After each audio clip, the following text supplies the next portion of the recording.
Bonjour tout le monde, j'espère que vous allez bien. Bienvenue sur le journal de bord numéro 7. Donc on se retrouve pour cette nouvelle vidéo, mais qui est assez particulière, donc je vous conseille de rester jusqu'à la fin. Mais tout d'abord, maintenant, nous allons parler du message de la semaine via les cartes avec le partenariat de Sandra, guidé par les êtres des Lumières. Alors donc voilà, la vie humaine repose sur l'équilibre des forces du ciel et de la terre, qui donne une vie à la fois saine, sage et inspirée. Respectez les rythmes et besoins naturels de votre organisme puisqu'il est s'auto-régule. Visualisez autrement votre vie car vous avez la capacité de réaliser vos rêves et c'est ce qui est demandé en cette période de transformation. Le moment est venu pour vous d'accepter pleinement de vivre sur Terre et d'avoir la gratitude pour elle, en fait, pour cette Terre. Acceptez votre incarnation comme un cadeau. Cela vous permettra d'avoir les racines suffisantes pour aller très haut et accomplir ce pourquoi vous êtes là. Libérez-vous des conditionnements du mental pour retrouver une vie plus spontanée. Par l'alliance de l'âme, du cœur et du mental, ce dernier peut retrouver sa véritable fonction, être au service de l'intuition qui émane de la source. Vous ne devez pas être enfermé dans le mental. Créez une communication entre lui, le cœur et l'âme, et la conscience qui est le maître d'œuvre. Donc voilà, c'était le message de la semaine via les cartes et le partenariat de Sandra. J'espère que ça vous aura parlé. En tout cas, je trouve que c'est très dans le contexte, puisque tout va vite en ce moment et tout peut basculer du jour au lendemain. On a la preuve aujourd'hui. Et c'est dans ce sens que je vais vous parler de ma première expérience assez hors du commun. Donc j'étais dans une ville sur la côte vendéenne. Et il faisait vraiment un sale temps. Il y avait de la pluie, des cordes, des cordes. Et je me suis retrouvée toute seule dehors alors que c'était pas prévu que je sois toute seule. Du coup, j'avais l'impression qu'on m'avait abandonnée. Et j'étais assez triste parce qu'en plus, je revenais d'un rendez-vous que j'avais pour mon père. Un rendez-vous bancaire qui n'était pas très de bon augure en fait. Enfin bon, ça me concerne plus personnellement pour le coup. Donc je sors. Et je vais sous un abri de bus. J'avais très très froid parce que moi j'avais juste un poncho. J'avais très froid, il pleuvait des cordes et des cordes et des cordes et j'étais très très très très triste. J'étais même jusqu'à penser des pensées très sombres, des pensées très noires, voire des pensées très négatives. Puis là je me mets à pleurer toutes les larmes de mon corps et je me mets à dire des choses que je devrais même pas dire. Et c'est là que la pensée a pris le dessus, on va dire. Et je me suis dit, tiens, je vais appeler Sandra. Mais avant ça, j'étais en train de dire, s'il vous plaît, aidez-moi. S'il vous plaît, je vous en supplie, aidez-moi. J'en peux plus de ma vie. J'en ai marre, j'en peux plus. Aidez-moi, je vous en supplie. Du coup, je prends mon téléphone et en pleurant, j'appelle Sandra. Et là, on est passé d'une pluie qui était incroyable à un rayon de soleil qui est venu presque juste se poser sur moi, en fait. Juste pour m'englober, juste pour me mettre de la chaleur. J'avais l'impression d'être enroulée de chaleur, en fait, à ce moment-là. C'était magnifique, hein. C'était beau, c'était grandiose. J'ai dit, waouh. Et puis à ce moment-là, j'ai arrêté de pleurer parce que vraiment, j'ai trouvé ça magnifique. C'était trop, trop beau. Et ça m'a donné énormément d'amour. Je pensais pas qu'un soleil pouvait nous donner beaucoup d'amour, en fait. Et là, j'ai compris qu'en fait, on n'est jamais seul. On est toujours entouré. Il suffit juste d'y mettre un peu plus l'attention. Et puis, on peut y arriver, quoi.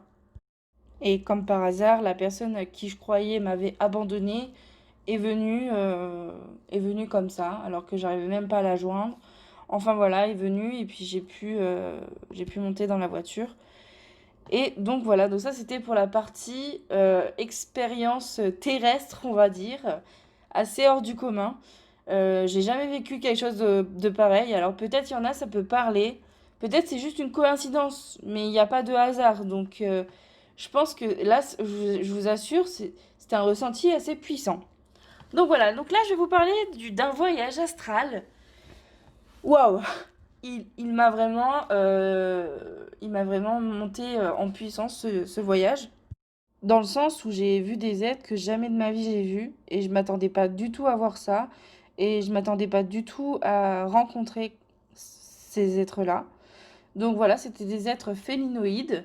Je suppose hein, que c'est des félinoïdes puisque en fait ils avaient le nez vraiment un peu félin. Donc je vous ai mis une photo là pour que ça représente exactement ce que j'ai vu. En faisant des recherches, j'ai trouvé des photos qui ressemblent exactement à ce que j'ai vu. Mais la particularité de leur corps, en fait, c'est que ils avaient leurs cheveux qui étaient de couleur feu et leurs cheveux étaient coupés en deux parties. C'est-à-dire que c'est comme si on faisait des couettes, alors que non. Je sais pas comment. Je sais pas si vous me comprenez. Dites-moi en commentaire si vous comprenez ce que je dis. Mais vraiment, leurs cheveux étaient coupés en deux parties. On séparait en deux parties. Ils étaient mi-longs jusqu'au milieu du dos. Et ils avaient une queue de cheval, on va dire. Donc au lieu d'avoir une queue, ils avaient une queue de cheval, donc en crinière, hein, toujours de la même couleur que les cheveux. Donc je me suis retrouvée dehors chez moi, là, en dehors de chez moi, et c'était entre la nuit et le jour. Et là je vois plein de vaisseaux passer au-dessus de moi et aller vers le nord. Mais franchement, sans vous mentir, c'était une bonne cinquantaine. Une bonne cinquantaine.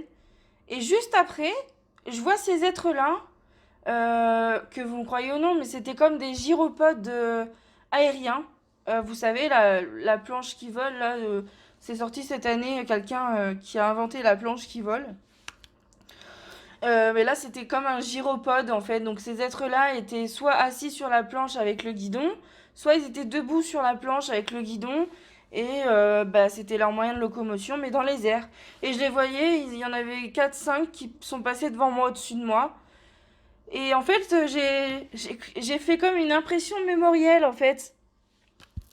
Quand je dis impression mémorielle, bien évidemment, ça veut dire que si j'aurais pu prendre une photo, je l'avais prise.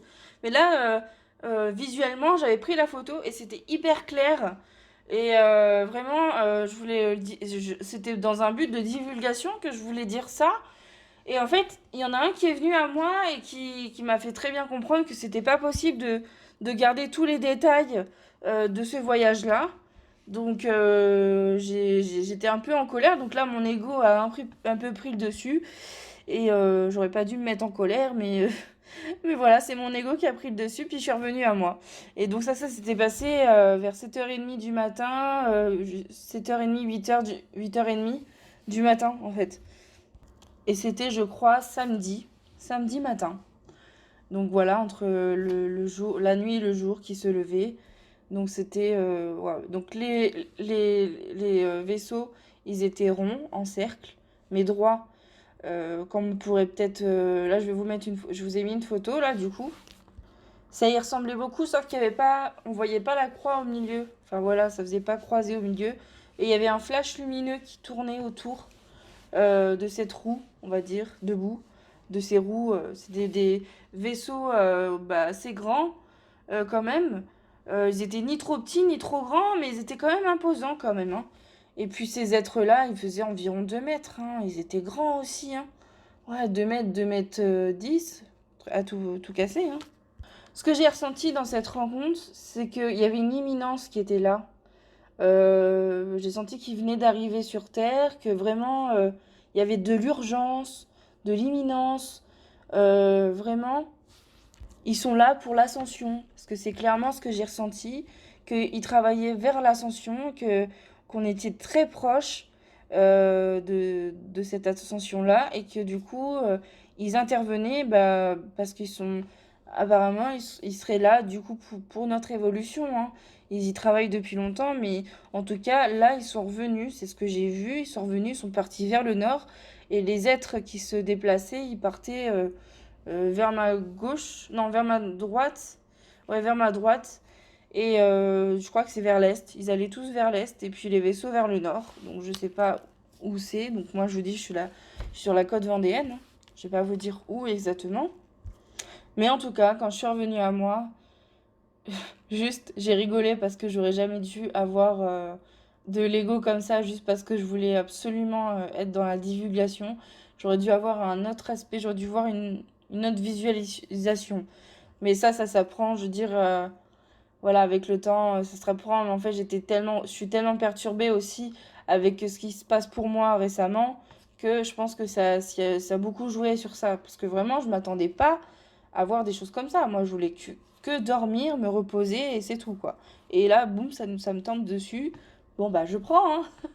Et il y avait un message aussi particulier via cette rencontre, c'est que la Terre manque de méditation. Donc, dans ce sens, moi aussi, j'ai arrêté de méditer parce que bah, il s'est placé plein de choses et c'est là que j'ai été fortement attaquée. Donc, si je peux vraiment vous recommander, c'est que méditez, méditez, méditez et centrez-vous, centrez-vous, centrez-vous. C'est très, très, très important et c'est aussi ce qui est demandé.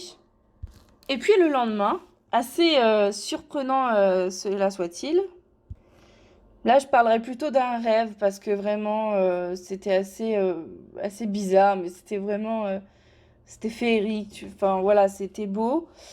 Et j'ai vu des êtres de la nature, voilà, sûrement des êtres de la nature du moins, et c'était trop beau. Et bon, après, j'ai un peu vu mon père, mais ça, c'est vraiment... c'était lumineux, quoi. Vraiment, c'était beau. Donc, je voulais juste vous en faire part que j'ai pu vivre aussi cet aspect-là avec des êtres de la nature.